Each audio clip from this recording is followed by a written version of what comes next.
Well, here I am. I've only got one person that said they were showing up, so we'll see. There's nobody on yet. The plan today is to look at the review that we would have had some time for in class today, and then to leave this posted on YouTube so that if you want to take a look at it later, you can.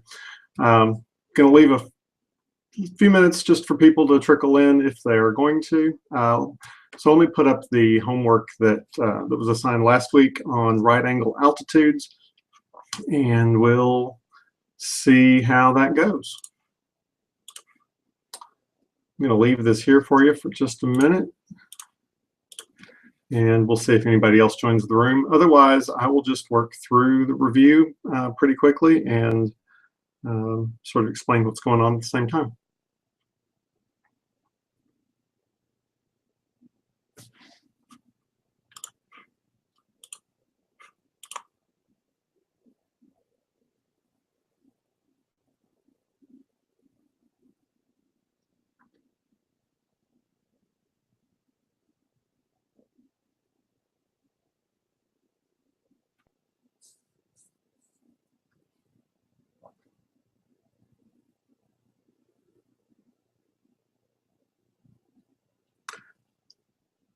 Hopefully my answers on this homework look fairly decent. I know there's always a couple of mistakes on there and nobody's online to catch it today. So if you find anything later, let me know and we'll post it in comments. Here's the bottom half of that page.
Alrighty, let's get on with it then, shall we?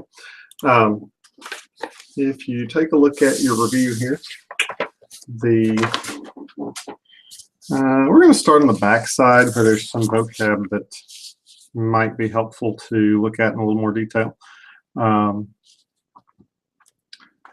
we go through these, a dilation is just changing something's size. And you can spot that usually in a picture because there'll be two copies, different sizes, probably leading back to a point. And two figures from a dilation are similar figures. Similar figures are just two of the same shape, but possibly different sizes. The things we'll check for similar figures is congruent angles. They all the corresponding angle pairs have to be exactly the same. And any corresponding sides have to be proportional. You've got to check all of those to make sure, except that there are some shortcut theorems we'll get to in just a second. The amount of change in size is called the scale factor. You can write that as a fraction or a ratio. And if you have equal fractions, then you can set that up as a proportion, and that gives you an equation that you can solve and lets you work out missing sides of pieces. Everything in this unit is proportional, so get used to that part. Some of the theorems use the term included when they're talking about angles or sides. When you're talking about an included angle or side, let's say there's a triangle. Now this always has to happen in reference to something else. So an included side would have to be between two angles of reference. So if you start with talking about those two angles, then your included side would be this one in between them. It's the one that connects the two angles. Or if you're talking about an included angle, then you need two sides to use as reference. And the included angle is the one that's in between them. So pretty straightforward on that, but a new word that we don't use a whole lot. Moving on, we've got the shortcut theorems. There are 3 of them that are good enough to prove triangles are similar without actually having to check all of the proportional sides and all of the congruent angles. We have side, side, side, which means if you set up 2 triangles that you think are proportional and you want to test it, you really only have to check that all of the sides are proportional. You can assume from that that the angles work. Make sure, of course, that you are using corresponding parts and matching up the biggest to the smallest, the biggest to the biggest on each triangle and the smallest to the smallest, or else you run into problems where your proportion is obviously not going to work even though they might be similar. Another shortcut theorem that we have available to us is the angle-angle similarity theorem. And for this, it's kind of our basic one. It's saying that if the angles are the same,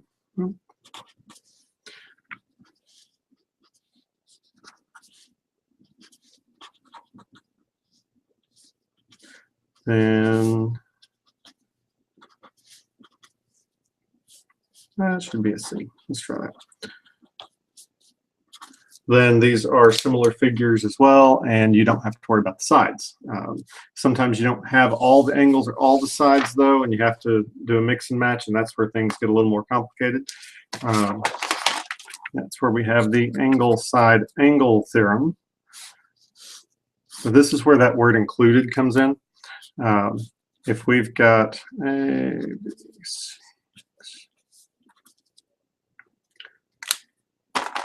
this one lets us only test 2 of the sides. That should be side angle side, shouldn't it?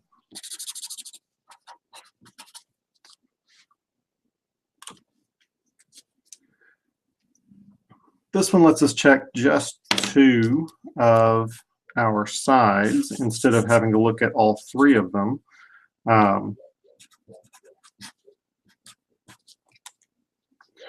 But it's real particular about which angle you throw in there in the mix. If you have those 2 sides, you must use the included angle, and that's the only one that will work. The other 2 have all these ambiguous cases that show up. And if that's true, then you can say the triangles are similar.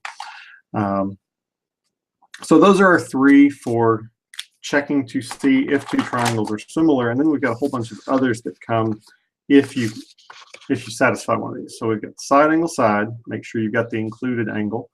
We've got the angle-angle theorem, which lets you check all 3 angles, but you only need 2 of them because we also have our triangle inequalities, or triangle angle sum theorem that tells us if we know 2, the third one's got to be the same.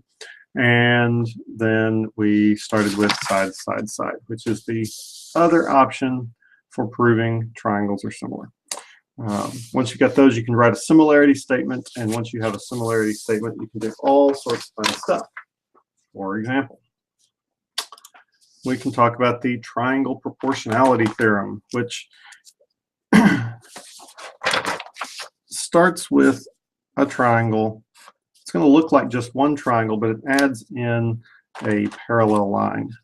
And if you've got a line that's parallel to the third side, so parallel, that's a requirement for this, then it tells us all the sides are proportional. And it will let us do things like match up the long sides of the big triangle to the shorter corresponding sides of the smaller triangle. The converse, of course, of this is that you can check the sides for proportionality first and then say that the lines are parallel. And that can be useful if you are looking to do other things with parallel lines. So if you've got parallel lines, then you have proportional sides.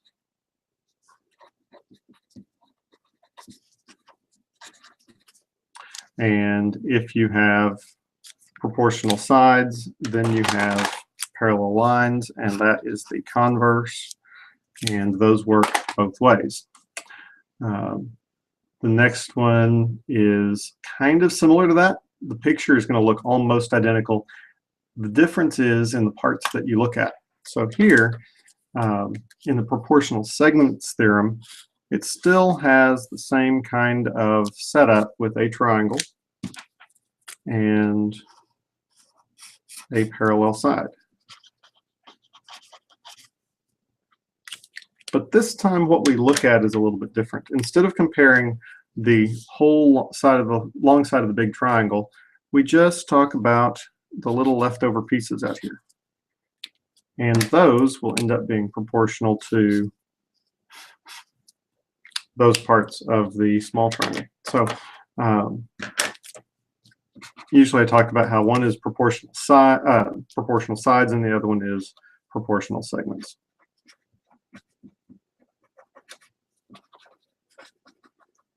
Again, like I said earlier, everything in this unit is proportional something. So if you see pieces that look alike, they probably are, and you should stick them in a proportion and solve it. Make sure you match up corresponding pieces. So a special case of this one is the mid-segment theorem, and that's the one that tells us if our special line there happens to hit midpoints, and that means the same two pieces on that side and the same two pieces over here, then that line is a mid-segment. And it comes with all sorts of fun stuff. We get to know the lines are parallel.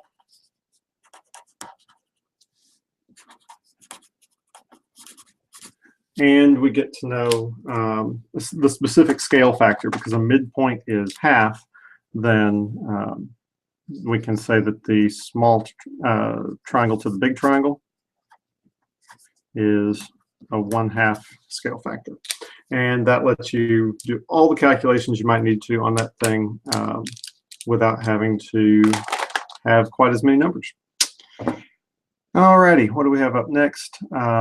The right triangle altitude theorem is the last one we looked at. It's the one that was in that homework. It's a little more involved, but basically what you want to remember here is if you've got a right triangle, right angle, that's important. Got to have that before this matters. And an altitude, which means from that point it makes a right angle with the opposite side with the hypotenuse. Then you really end up with 3 similar triangles, and you can redraw them separately if you want to, in big, medium, and that was not a good triangle, and small. And all of those are similar if you match up their corresponding parts. Now what's tricky about it, it requires rotation and reflection to get all of those out of there. I didn't bring tracing paper home with me today, but we did that lesson in class, so hopefully you remember it. Look back at that if you're not sure what's going on here. Helpful when you're setting these up is to think of each triangle having a hypotenuse, a short leg, and a long leg. And those are the corresponding pieces that match. When you set up a proportion on these, you probably only have 3 numbers. You'll need to choose 2 triangles that have 2 parts each, and one of those numbers is going to get used twice. Yeah, there's a lot of words there. What you want to remember here on the right angle altitude theorem is 3 different proportional triangles. All right, and the last one is the geometric mean, which is just a fancy term for, like I was saying, when you've got 2 proportions and one variable or number is in two different positions, then that is called the geometric mean. It shows up in various places in math. This is one of them. It's just something that happens. I'm not going to worry too much about it on the test so long as you can solve the equation. Alrighty, let's move on and get some work done. Looks like we did have somebody join us. Who's viewing? That may be me.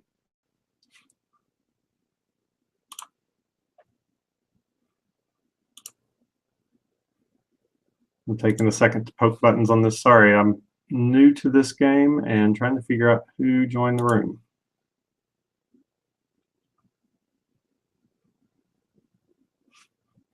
I don't hear anyone speaking. No one's typed in the group chat. No one submitted a question. Hey, if anybody's there, you should say something.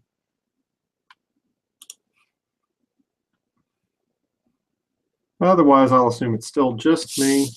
I'll turn this thing over. And we're going to start on number 1.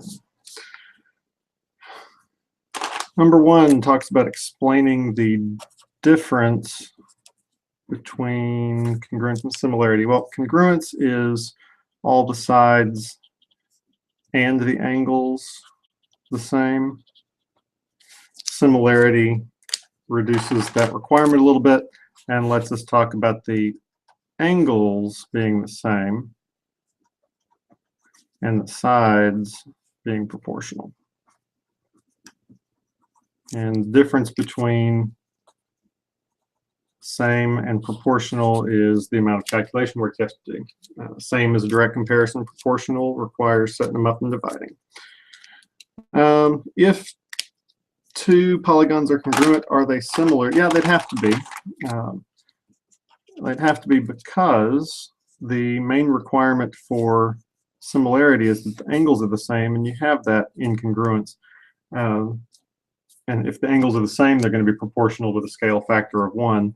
So that would take care of that too.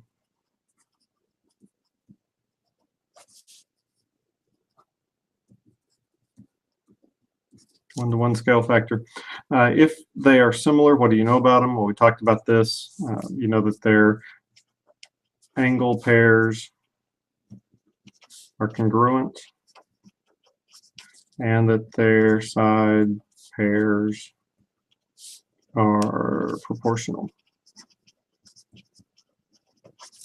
Would any two circles be similar is kind of a weird question. We're not going to dwell on it too long, but the answer is yes, it would be.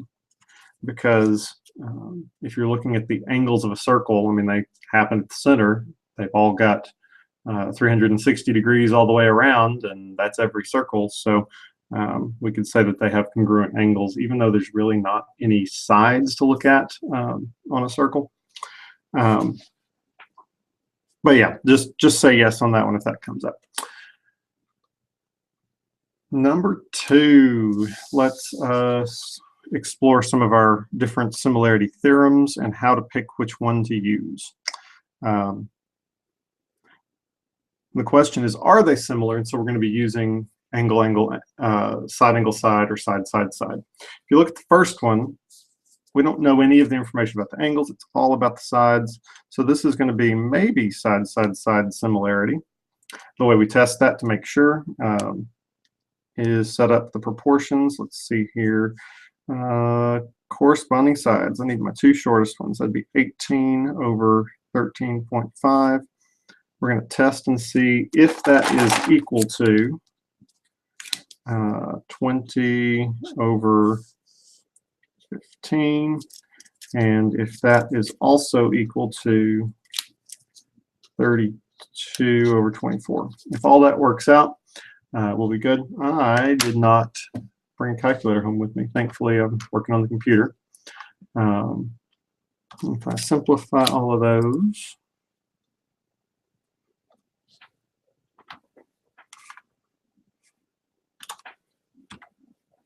there's my calculator. Let's see, 18 divided by 13.5 comes out at 1.33 repeating. 20 over 15, same thing. And 32 over 24, yep, that looks good. In that case, they do all match up, they are equal, and we can say, explain how they are similar. They are similar by the side similarity theorem. And if any of Ms. Kobe's students are watching, she's going to expect you to write all of that out, so don't be lazy. I suppose we ought to say yes on that somewhere. Oh, and write a similarity statement. There's just not enough room in these boxes. When you write the similarity statement, make sure that you are matching up those corresponding pieces in corresponding order. Looks like A and U are going to go together.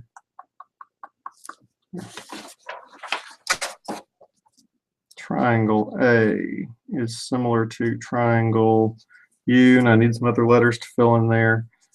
AC was the second longest side, so U to T and the other triangle would match.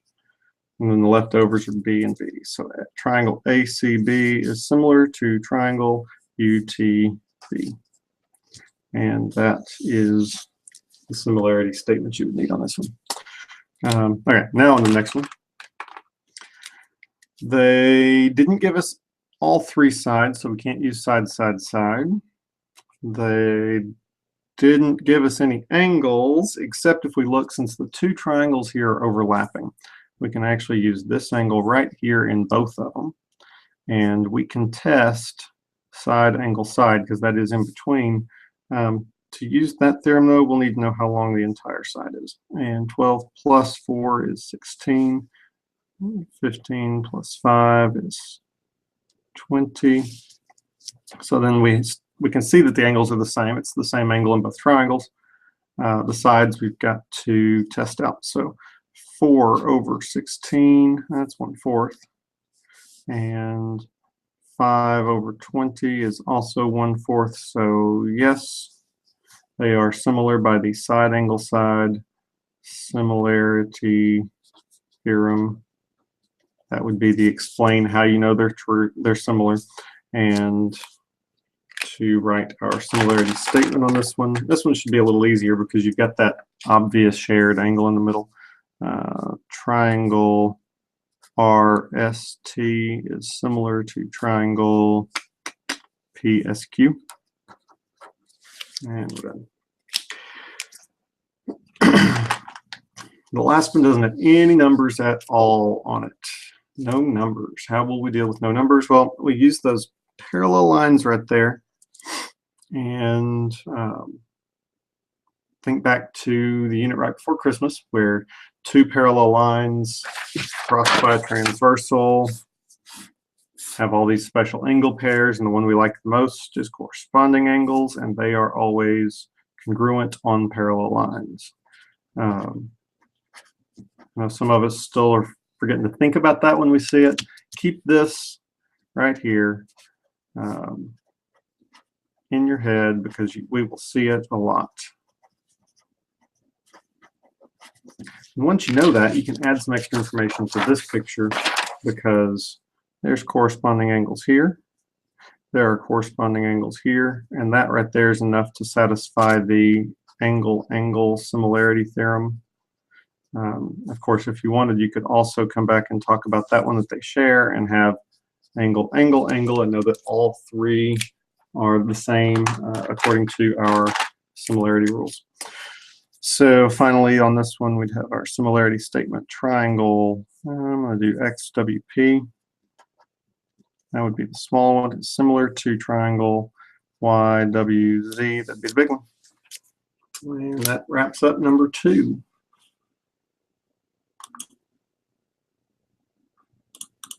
Number 3, moving on. This goes on and uses some of those slightly more advanced similarity theorems, the ones where you already know the triangles are similar, so you can find some additional things from them. But these ask us to break it down and be a little more intentional with our thinking. So what do you know on this one? You know parallel lines.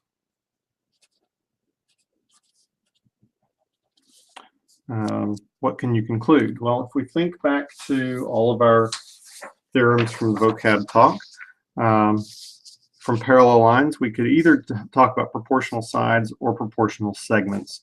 So look at the context of the problem and figure out which one's going to be more helpful to you.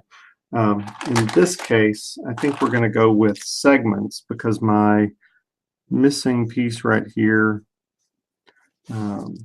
is just a small piece, and I don't have any of the whole sides of the big triangle listed. I've just got the extra segments. And I could add them together and find out some information about that, but that just sounds like more work. So what can I conclude on this one? Parallel lines, I do have similar triangles. That's the angle like we did up above. Triangle BCA is similar to triangle DCA. That would be our proportional segments theorem.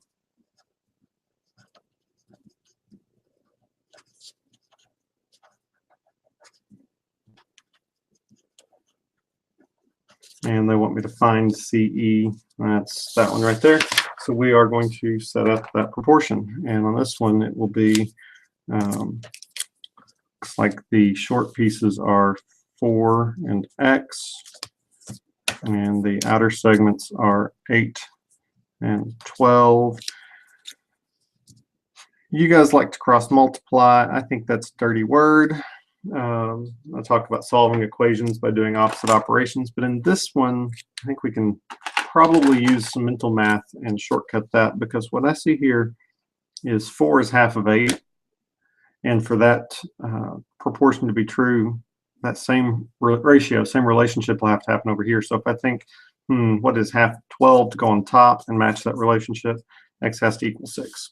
And I can reason through that without actually having to solve it,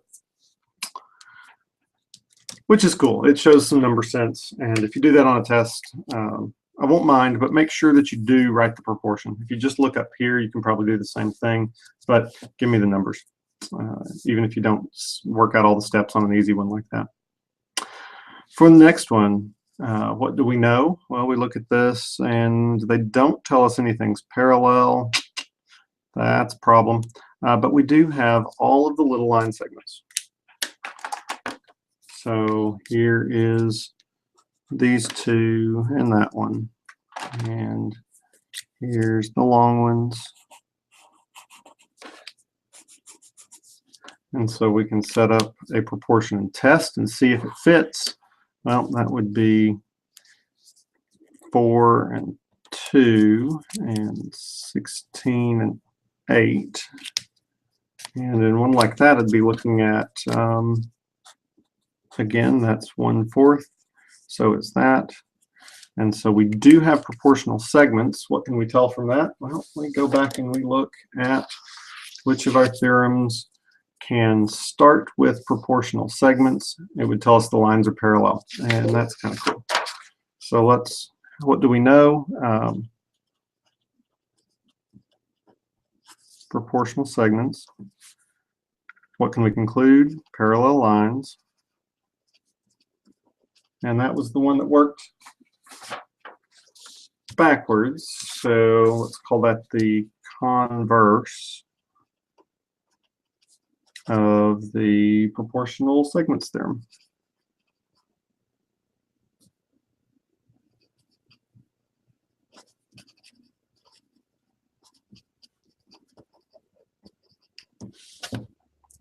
Oops. I was pointing to the proportional sides theorem the whole time instead of the proportional segments, which is fine, but I can see how that would be a little confusing. Truth is, this one works as well. They both have a converse, even though only one of them made the vocab list. But if I wanted to use the sides, I could have added 4 and 16 and gotten 20, and 8 and 2 and gotten 10. It wouldn't have changed anything but the numbers. The result still would have been the same. And then this last one, part C, looks like we're going to do kind of the same thing we did on the first one.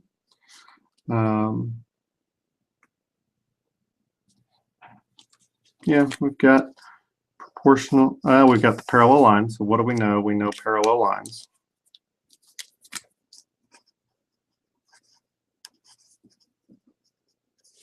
The proportional segments theorem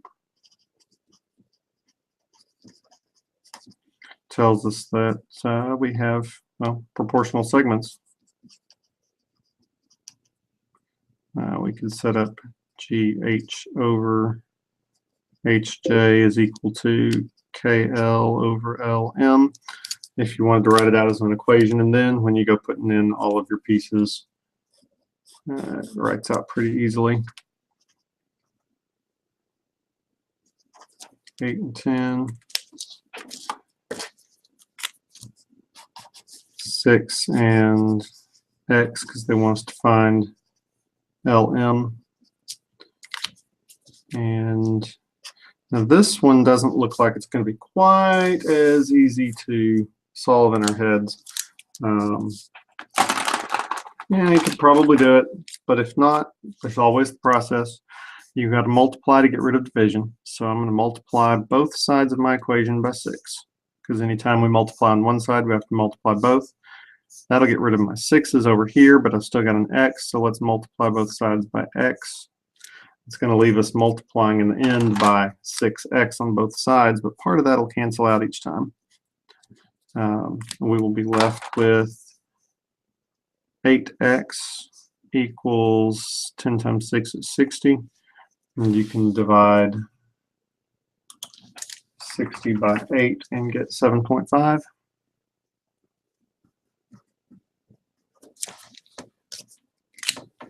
And that's LM. All right, page 1 done. Let's turn it over.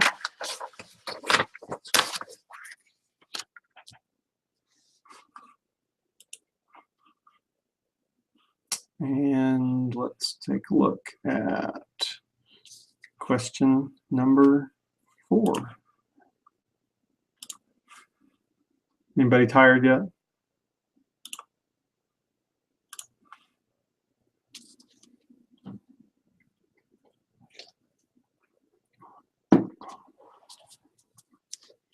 Working by myself here. Contrary to popular belief, I don't like the sound of my own voice that much. I wish I had some company to ask questions, but this is that geometric mean question, so we will just dive right into it.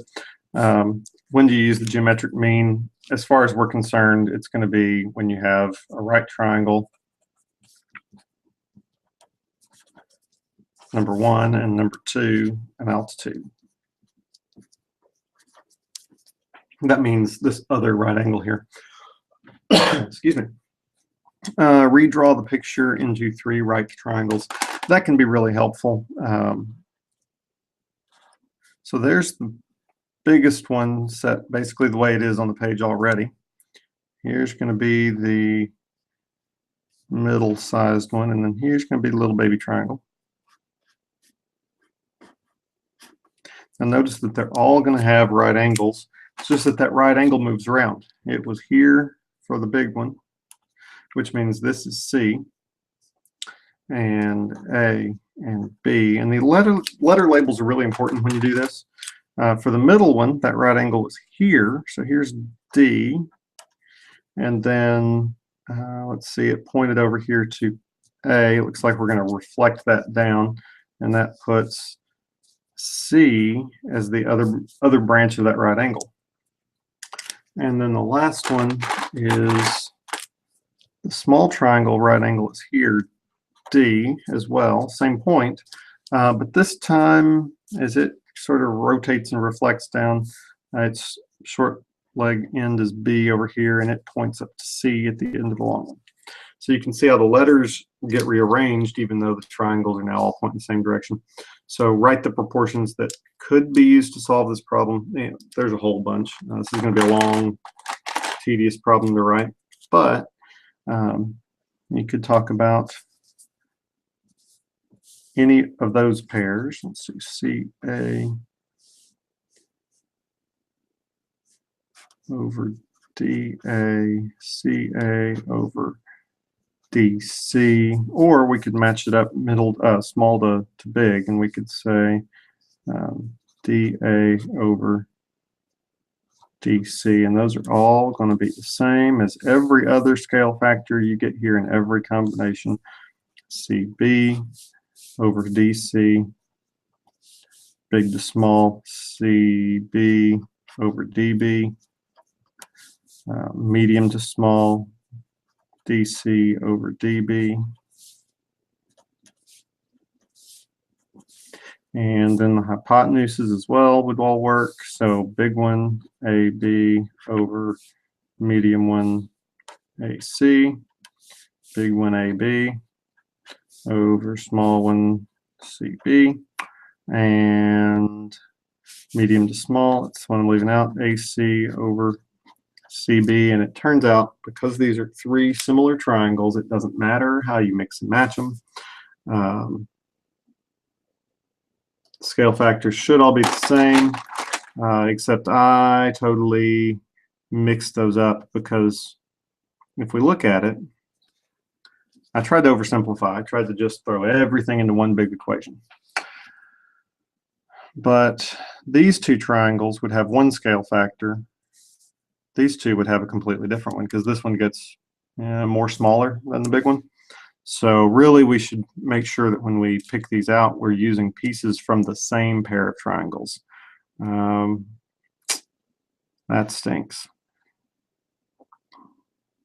This was medium, big to medium.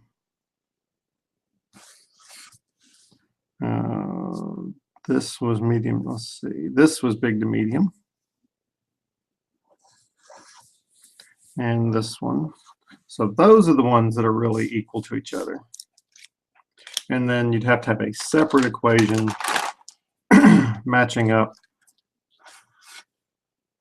these guys. These are the big one to small one.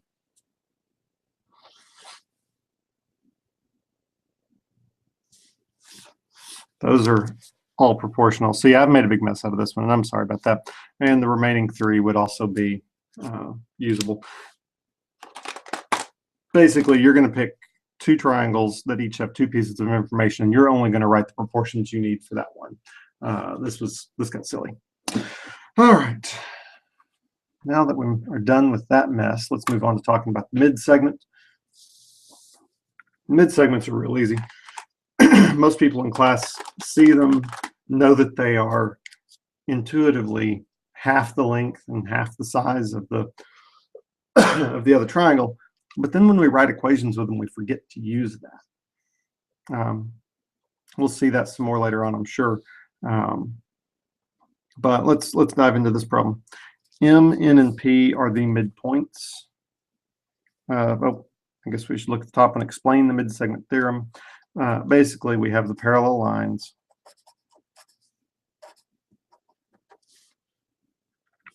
And scale factor for similar figures.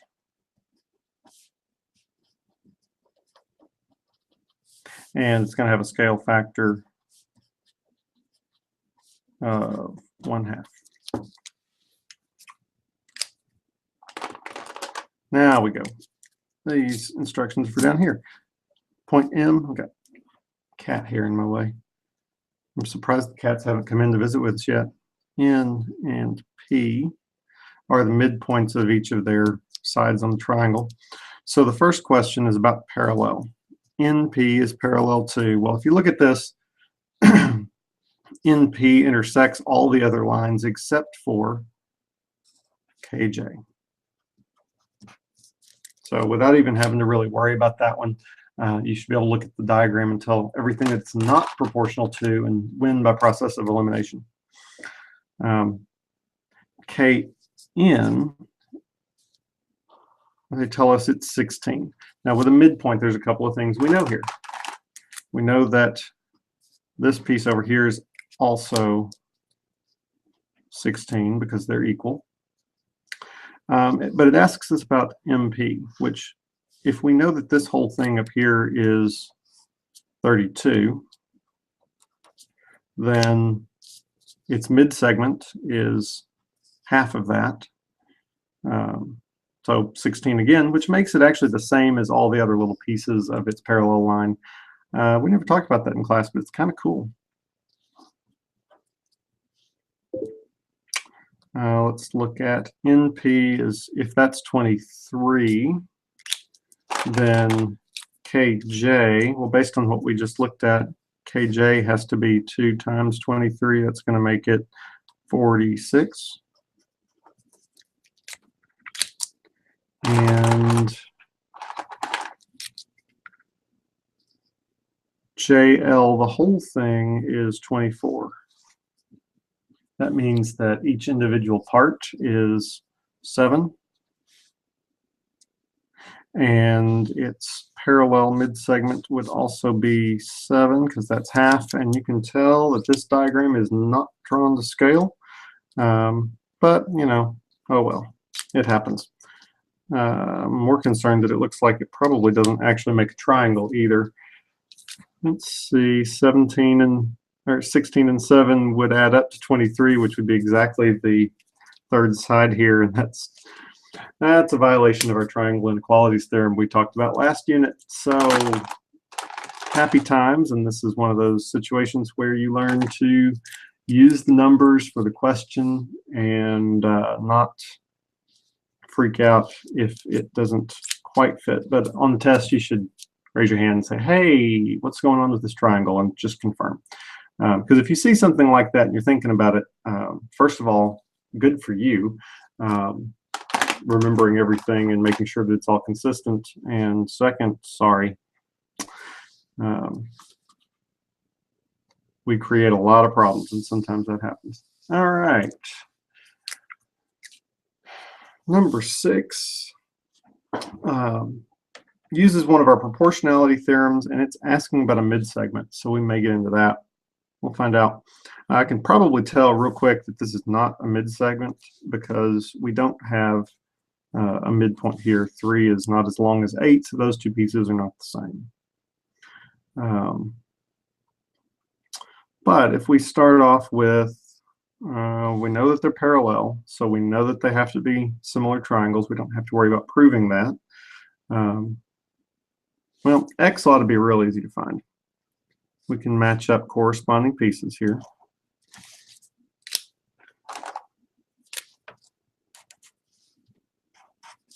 And that'll give us 8 and 10, 3 and X.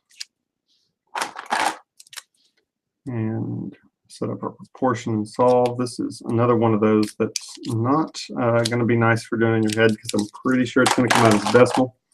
But we'll multiply by 3x on both sides. The reason we do that, so that the 3 cancels on the left and the x cancels on the right. And that's going to leave us with 8x equals 10 times 3 is 30. We'll do some quick division, and you'll find out that 30 divided by 8 is 3.75, or 3 3/4. Now, y looks like it might be a little trickier, and that's because y is an entire long side. And we don't have the numbers on any of the other long sides, but there's one that ought to be real easy to create. We could use this x, but we did some work to find out that one, and if we made a mistake, we don't want to rely on that if we don't have to. So I'm going to grab this whole side right here, where 8 plus 3 is 11, and that's going to let me match up my y with this parallel corresponding 14 here. And the 8 is the corresponding small side for the 14, and the 11 is the corresponding long side for the y. Get creative. Do whatever calculations you need to do to get the numbers that you need from the picture. Doesn't need to be overly process oriented. You don't have to worry about the steps to get it. Just look at it and get what you need. How do you know what you need? For that, you've got to know your proportions real well. So now we're going to multiply both sides here by 14y. 14y, that gets rid of y on the left and 14 on the right, and gives me 11 times 14. If I do that in my head, I'm going to mix it up. Hang on. 154. And that's equal to 8y. So when we divide that 154 by 8, we end up with 19.25 for y. And that seems about right. Double check your longest sides are still corresponding. 14 was longer than 8 and 10. 19.25 is definitely longer than 11. So everything looks pretty good there. Yeah, no sweat. What is the scale factor on number 7? So you're always going to find something in a test that's got the coordinate plane involved. And this is good. The coordinate plane comes with numbers without you actually having to have the numbers written down, because you can count them off. These are your only sort of 2-scale drawings, as long as the copier doesn't warp or stretch the coordinate grid. On this one, if you start with one thing you got to be careful of. There's always the question of, did it dilate from the origin or not? And the way you check that is by using a straight edge or checking slopes or something and trying to see just where those lines connect. And in this case, I'm pretty sure that they point back to the origin in all three, or for both, or all 3 sets of points. Didn't bring a straight edge home with me either.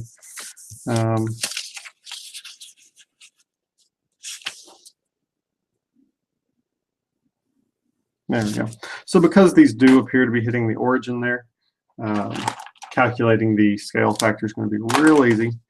From K, which has a coordinate of 2, 4, to K prime, which has a coordinate of, looks like 5, 10.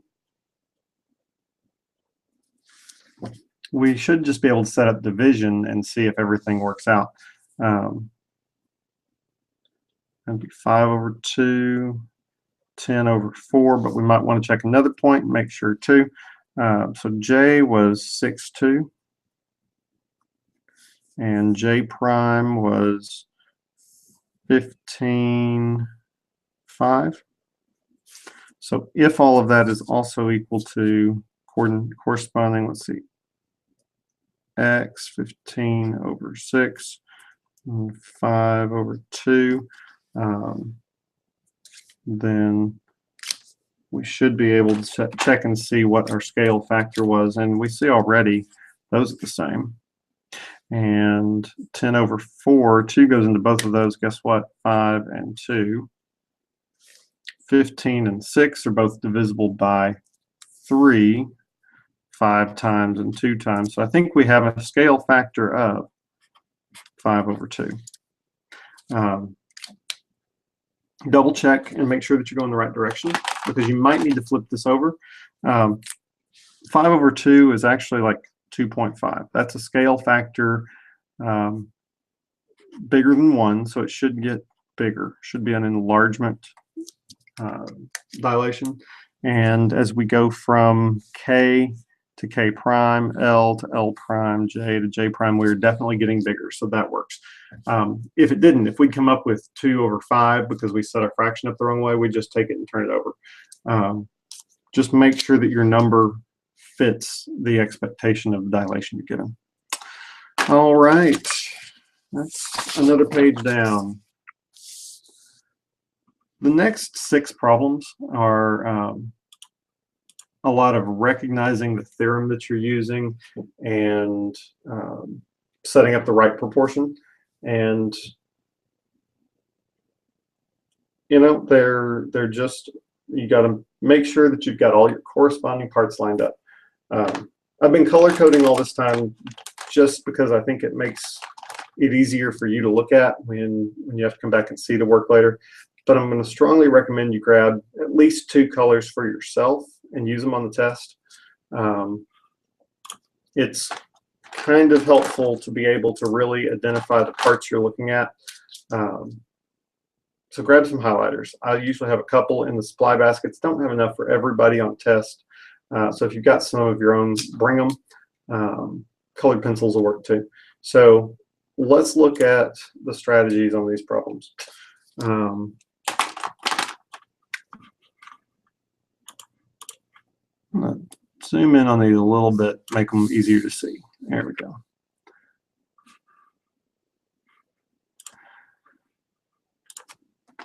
So for number 8, this is our right triangle altitude theorem.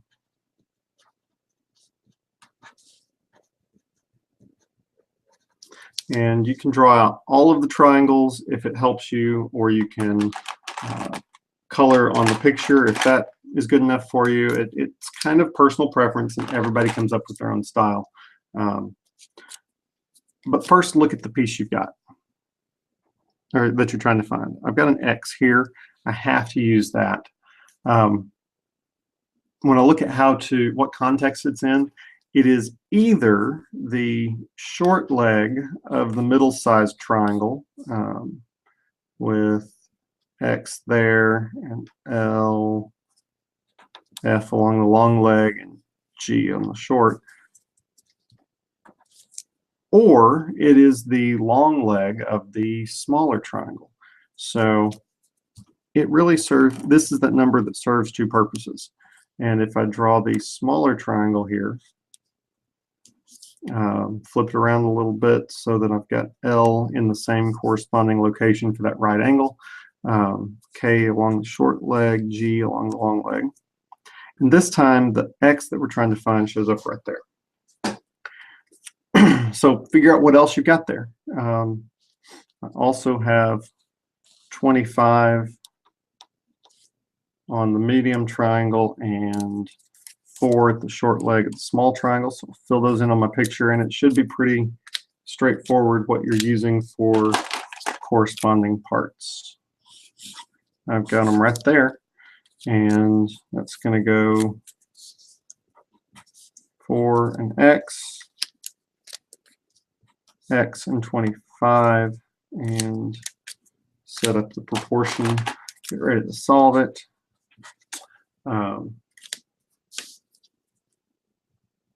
Should be getting used to this drill by now. I'm going to multiply on both sides by 25x.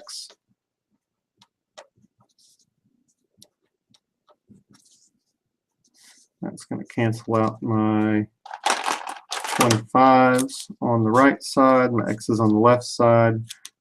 25 times 4 is 100, and x times x is x squared. Make sure you think about the definitions of different operations. If you multiply something by itself, that is squaring, and that has a completely different undo operation than some others, so you got to make sure you got the right one. It turns out x is just 10, square root of 10. We talked in class about how solving this equation that could be plus or minus 10, except since that is the length of a side, it wouldn't make sense to have a negative 10 take away some length side. So in that situation, we can go with just the appropriate solution for the domain on this problem. And make sure you include your units there. That is 10 miles. Next up, we have what looks like a mid-segment problem. You can be sure it's a mid-segment problem by checking for these markings. That's a midpoint on this side. This is a midpoint over here. And now the big gotcha. This is the dangerous one. We like to write equations, but if we don't stop to think what our equation means, then we do some weird things. I will see people write their equation like this, but think about what that means. This symbol right here, that equal sign, means those two values are exactly the same. Even though the diagrams are to scale, I think we can look and see right here, those are not the same length. This one up here is twice as long. And we have to accommodate that scale factor of being twice as long when we write our equation. So this should be 58 takes 2 of the little short pieces, 5x minus 1, to get up to the same length.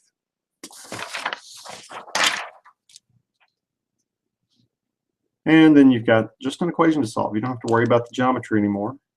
Multiplying by parentheses, you're going to do some distributing. That's 10x minus 2 is equal to 58 that we started with. Add 2 to both sides, you get 10x equals 60 and 10x equals 60. Divide both sides by 10, x equals 6. And you're looking at that going, but that's not half of 58. No, it's not. But that side is not just x, it's 5x minus 1. And 5 times 6 is 30. Minus 1 would be 29, and 29 is half of 58. So it works. You can check your answer on that to make sure the relationship fits. Number 10 is another altitude problem. Oh, hang on. That last one was the mid-segment theorem.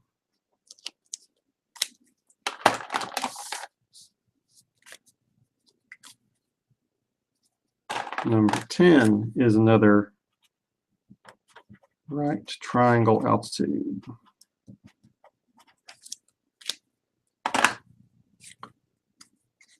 Match up the pieces you need.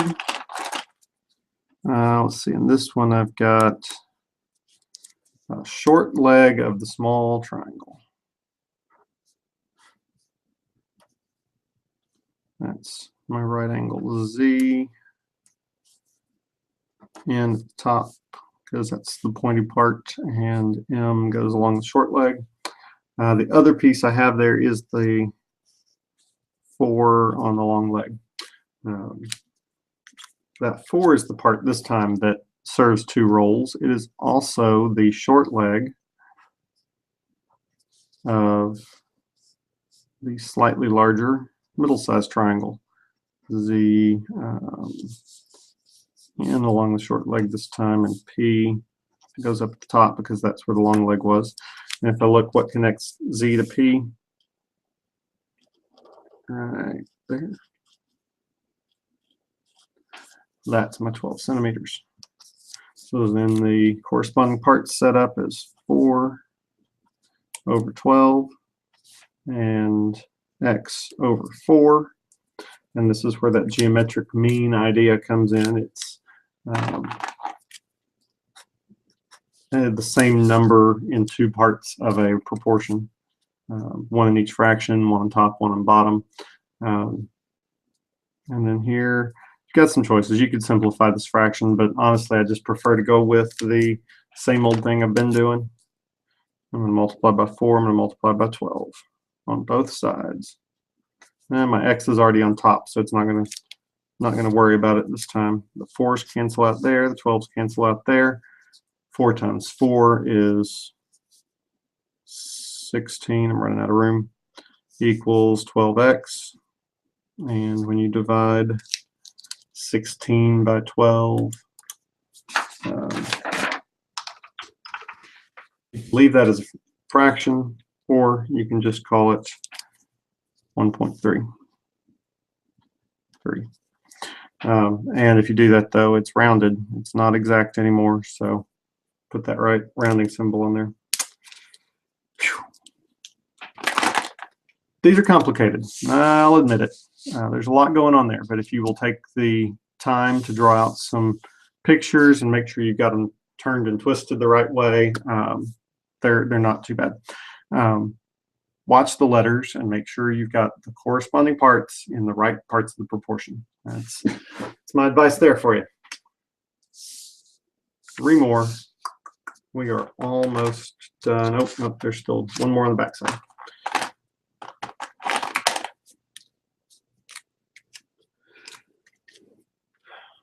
So number 11, you are looking for F, which is an entire side of a triangle, right? It's going to have to correspond with another entire side.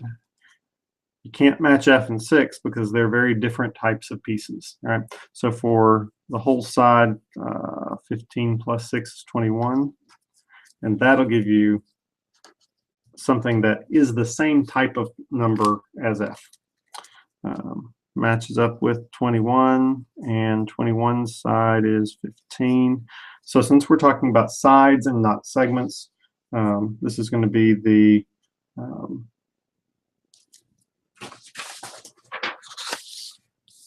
proportional triangle proportionality theorem. All right.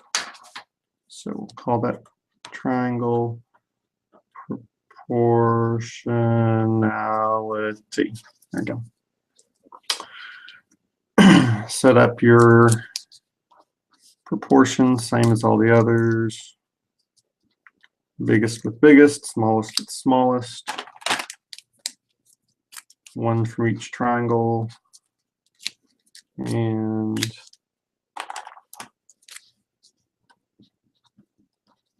let's get some slightly bigger numbers this time. I'm always stabbing myself in the hand with my felt tip pens. It shouldn't hurt, but be surprised. The 21s cancel over there. The 15s cancel over here. 21 times 21. 441. And 15F. So you're going to divide 441 by 15. It does not come out to a nice whole number. You get 29.4, but it's not rounded. It is just a 4/10 decimal. So you can leave that as an equal.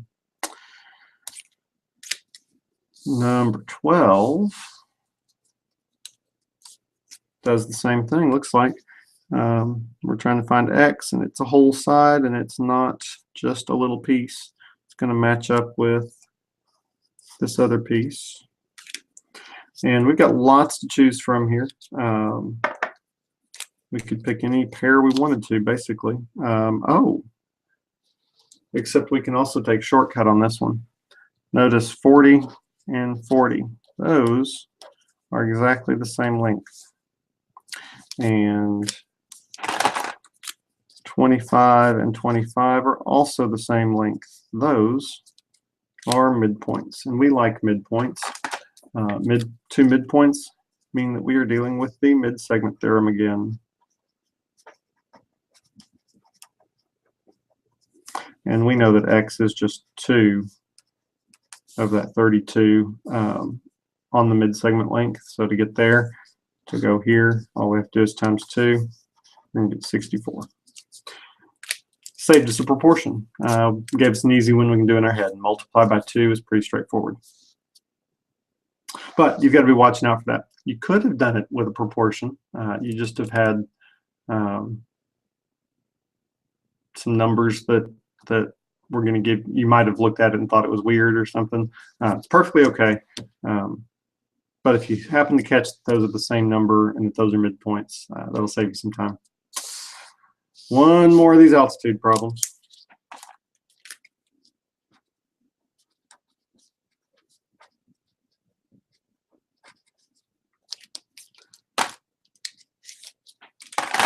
So let's see. On this one, our X is a hypotenuse. It's the hypotenuse on the medium-sized triangle. Medium-sized triangle with the right angle at D, and the short leg going to T, and the long leg going to L. The other piece of information we have on that triangle is the 10 on the long legs. I'm going to go ahead and put that on there. Finding the other triangle to use on this is going to be a little tricky, though. There's no number on this hypotenuse, which means we have to use the great big triangle. And it didn't tell us how long it is.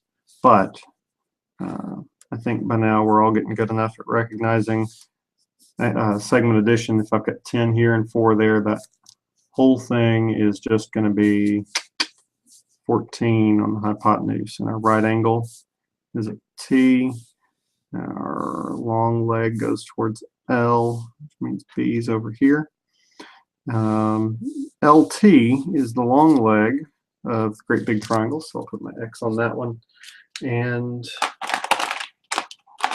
there's my corresponding parts. That's going to be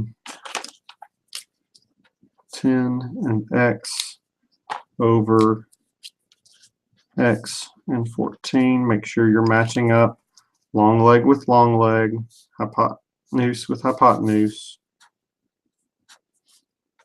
and same triangle on top, same triangle on bottom.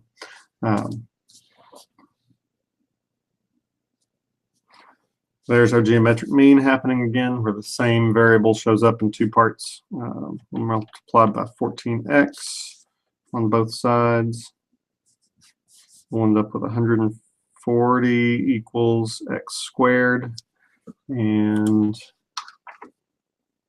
you can square root that to about 11.8.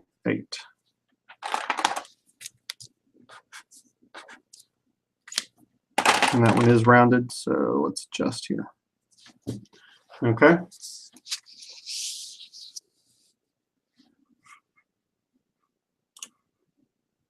Now we're on to one that involves some proof. I know you love that word, right? It's not a bad one. It's just, proof just means using the rules we have as good reasons for the actions we do.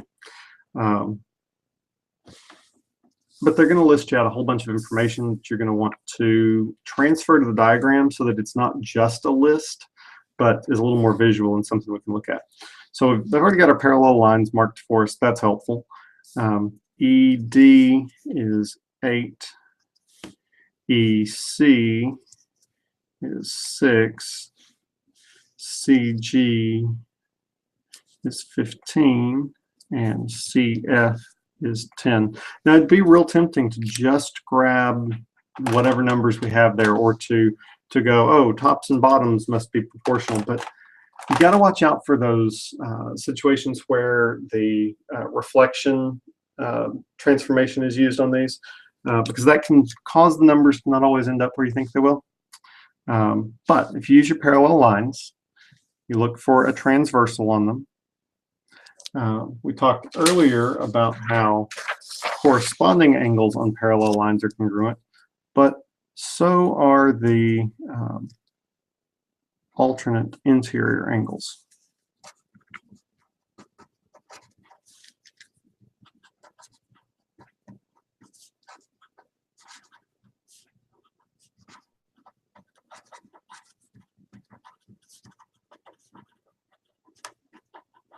And I know that was a long period of dead silence, but I hope you took the time to read that and write it out on your paper, because we're going to see some of those here. Parallel lines and a transversal, there's some alternate angles. And vertical angles are the same. And so look at what connects those like angles. When we write our similarity statement, they started us off with E to D to C, E, D, C. We would need to start at the corresponding G angle that's congruent to E. And if they followed down the parallel lines, we would also want to follow down the parallel lines so that D and F are in the same place. And they end on the vertical angles that are the same, so we'll put C at the end as well. GFC would be the appropriate way to finish off that similarity statement. Remember, with similarity statements, order matters. And they have this because there should be another blank there. But the because is just which theorem did we use? Well, we used angle-angle similarity theorem based on alternate interior angles and vertical angles. That gave us our two pieces of angles that we needed. Now that you have similar triangles, now that you have a similarity statement, you can follow up on that with proportions, same as we've done I don't know how many times by now. But GF is going to match up with DC. No, sorry. GF with ED. GF is 10. Oh, I see what happened. I got carried away labeling my picture earlier. GF is not 10. CF is 10. There we go. That makes a big difference when you get the labels in the right spot. GF should be the same corresponding with DE. So we would set our X over 8 and pick another piece that we have corresponding, and that would be EC first and last letters with GC first and last letters. That's going to give us X came from the big triangle, so we'll put the 15 over here with it and 6 on the bottom.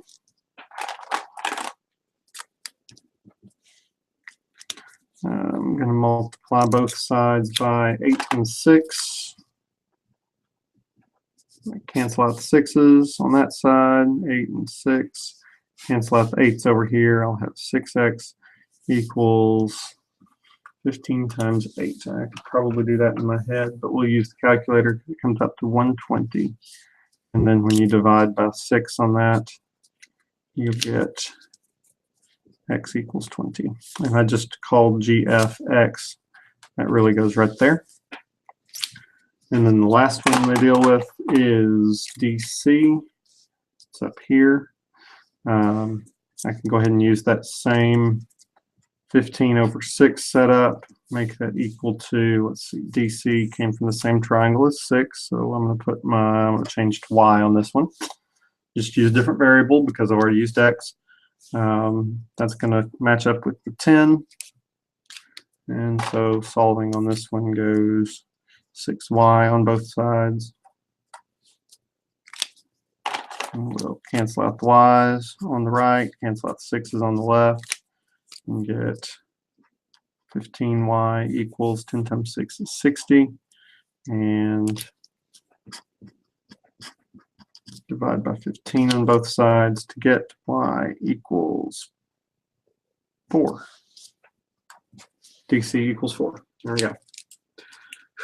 A little bit of proof at the beginning. The rest of it was all just calculations. Don't worry about those too much. They shouldn't be too hard on you. There's only one more question left, and then I'm going to shut this show down.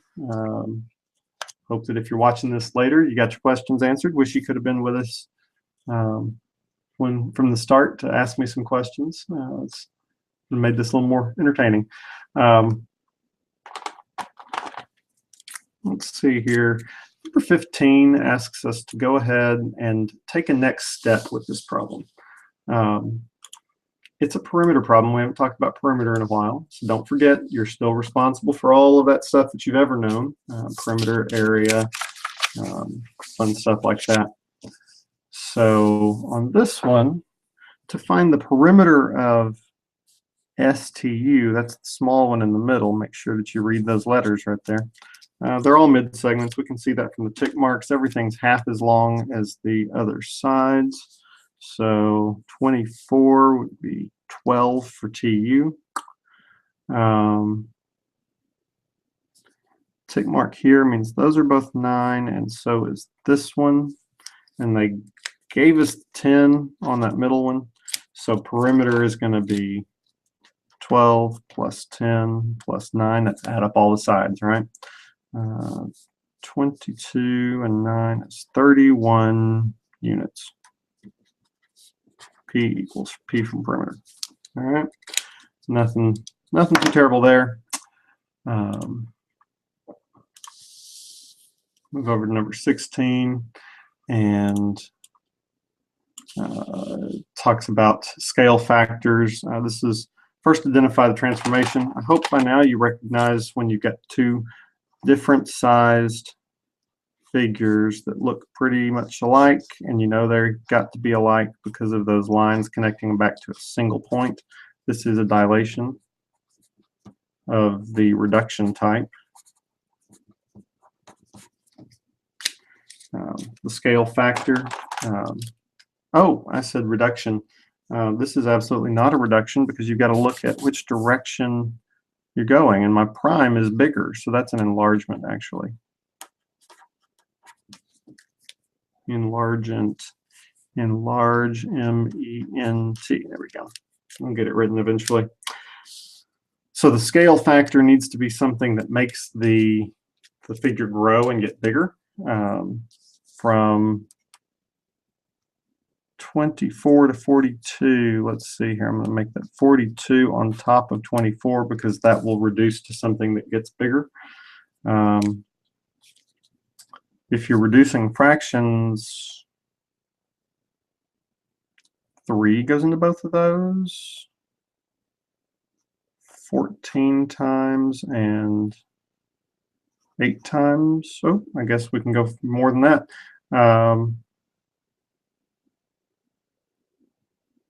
7 over 4. Or if you like to use the calculator, you can just do 42 divided by 24 and 1.75.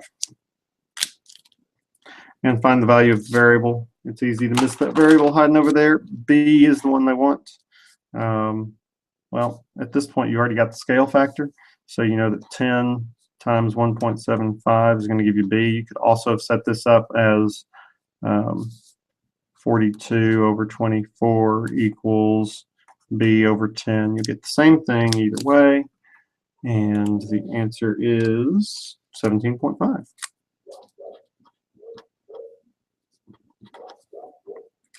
That's all the review. I'm going to check one more time and see if anybody in the chat made questions. Nope.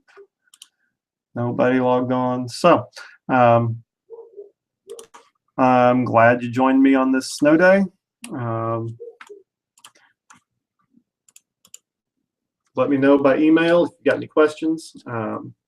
ksmith@bentonvillek12.org. For the rest of the